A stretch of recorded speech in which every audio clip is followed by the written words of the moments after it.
Finally Asian cup কোয়ালিফায়ারে আমরা একটা জয়ের দেখা পাইলাম ফাইনালি ভাই।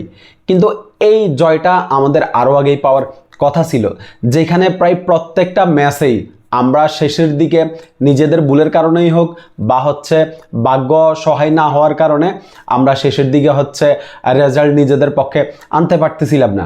প্রতিটা ম্যাচেই রেজাল্ট আমাদের বিপক্ষে গেছে। অবশেষে আমরা ইন্ডিয়াকে 1-0 গোলে হারাইছি। এই ম্যাচটাতে ভাগ্য যেমন আমাদের সহায় ছিল, রেজাল্টও আমাদের পক্ষেই আসছে। কিন্তু আমি বলবো যে ইন্ডিয়ার সাথে আমরা যে ফুটবলটা খেলছি ভাই, এর আগের ম্যাচগুলোতে আমরা এর চেয়েও বেটার ফুটবল খেলছি। যেই ম্যাচগুলোতে আমরা জিতার কথা ছিল বা হচ্ছে ড্র হওয়ার কথা ছিল, কিন্তু বেশিরভাগ ম্যাচেই রেজাল্ট আমাদের বিপক্ষে চলে গেছে। এখন ইন্ডিয়ার সাথে আমরা 22 বছর পরে কোনো ম্যাচ জিতলাম, 22 বছরের অপেক্ষা শেষ হইল। কিন্তু রিসেন্ট টাইমে আসলে ইন্ডিয়ার ফুটবল আর বাংলাদেশের ফুটবল কিন্তু আপনি খুব বেশি একটা পার্থক্য পাবেন না।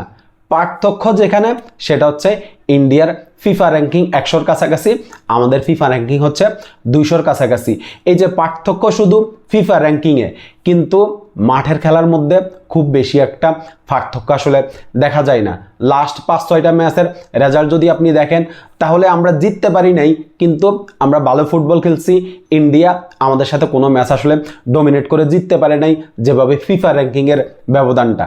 আমরা ইন্ডিয়ার সাথে আসলে ভালো ফুটবল খেলি, ইন্ডিয়ার সাথে ম্যাচ হইলেই আমাদের পুরো জাতি জেগে উঠে, যেভাবে কালকে আমাদের জাতীয় স্টেডিয়াম জেগে উঠছিল।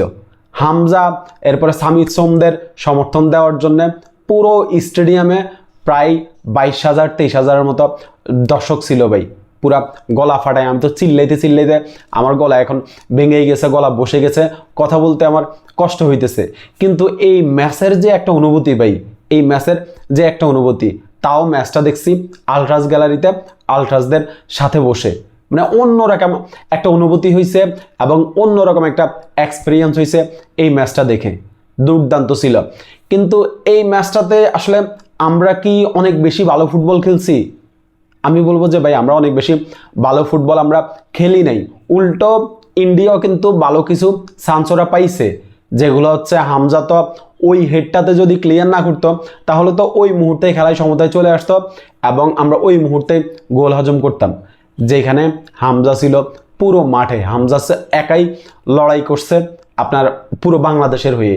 এক হামজাই হচ্ছে আমাদের পুরো মাঠটা কাভার করছে। এছাড়া রাকিব দুর্দান্ত ছিল এই ম্যাচটাতে। মোরসালিনের ফিনিশটা ভাই একদম ক্লিনিক্যাল ফিনিশ ছিল মোরসালিনের।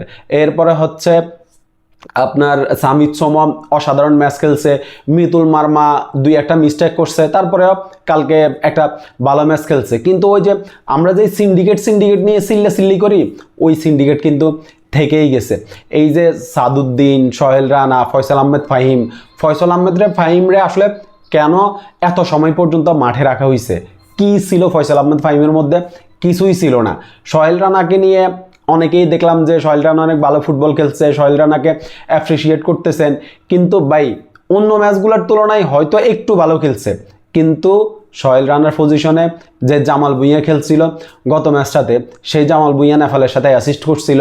এরপরে ইন্ডিয়ার ম্যাচটাতে এসেই জামাল ভুঁইয়া আবার বেঞ্চে ছিল এবং পুরো ম্যাচে আসলে মাঠে নামার সুযোগ পায় নাই। এরপরে ফয়সাল আহমেদ ফাহিম মানে কোনো দিক থেকেই সে ভালো করতে পারে নাই। সাদুদ্দিনের কথা বলবেন, সাদুদ্দিনেরও সেম অবস্থা, টুকিটাকি ভুল তো করছেই, হয়তোবা অন্য দিনের মতো এত বেশি ভুল করে নাই, কিন্তু একদম এক্সট্রা অর্ডিনারি কিছুও করতে পারে নাই।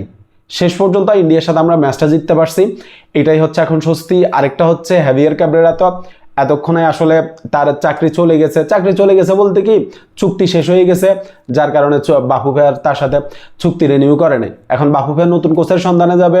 মার্চে আবার আমাদের খেলা, সে মার্চে ওই ম্যাচটার জন্য বাফু ভাইয়ার নতুন কোচের সন্ধান করবে, এর ভিতরে কোচ নিয়োগ দিয়ে দিবে। কিন্তু আমার কথা হচ্ছে, কোচ পরিবর্তন করলেই কি আসলে বাফুফের সিন্ডিকেটের যে সমস্যাগুলো আছে এগুলো সমাধান হবে?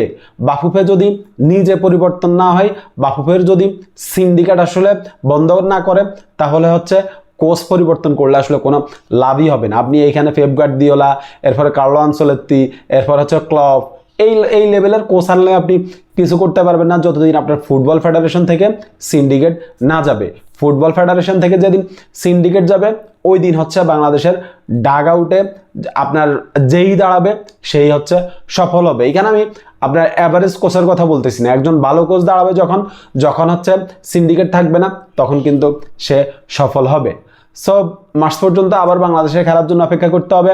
ইন্ডিয়ার সাথে জয় পেয়েছি, এটাই অনেক কিছু। ইন্ডিয়া যেখানেই হারবে সেখানে আমাদের উল্লাস, আর সেটা যদি বাংলাদেশের এগেইনস্টে ইন্ডিয়া হারে তাহলে তো আর কথাই নেই, একদম 16 আনা ঠিকঠাক।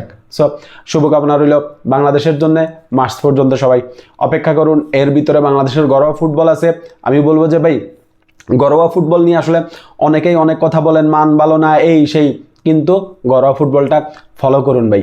ঘরোয়া ফুটবল আমি আপনি ফলো করলে, আমি আপনি কথা বললে একটা সময় দেখবেন যে বাংলাদেশের ঘরোয়া ফুটবলের মানও অনেক উঁচুতে যাবে। দিনকে দিন ঘরোয়া ফুটবলের মানও ডেভেলপ হবে। সো ঘরোয়া ফুটবলটা ফলো করবেন, ঘরোয়া ফুটবলের আপডেটগুলো দিবেন, ঘরোয়া ফুটবল নিয়ে কথাবার্তা বলবেন। 24 তারিখে কিন্তু মোহামেডান এবং আবাহনীর ঢাকা ডার্বি আছে, সেই ম্যাচটা দেখতে ভুলবেন না। ধন্যবাদ সবাইকে।